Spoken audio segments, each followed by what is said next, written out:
సంవత్సరం 4 కాసింది, సంతోషపడతాడు. ఏ కాయ లేదు, పువ్వు లేదు. అటువంటి చెట్టుని దేవుడు ఏం చేస్తాడంటే, ఒకసారి మనం వెనక్కి తిరిగి చూసినట్టయితే మత్తయి సువార్తలో 21వ అధ్యాయంలో 19వ వచనం చూడండి.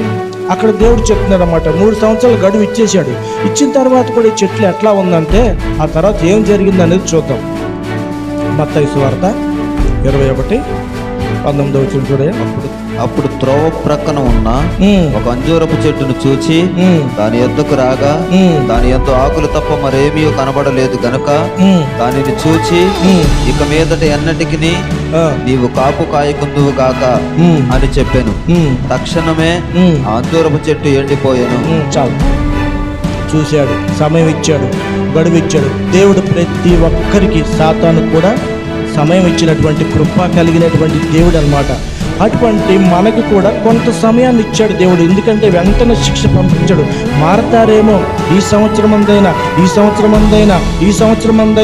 అని మంచి మంచి దైవజనుల్ని, మంచి మంచి ప్రార్థనా పరుల్ని, మంచి వాళ్ళని దేవుడు లేవనెత్తి నీ కోసం టీవీల్లో, వాక్యాలు, ఆటల్లో, వీటిల్లో ఎక్కడ స్వార్థం నీకు వినబడతలేదు, ఎక్కడ దేవుడి మాటలు వినబడతలేదు.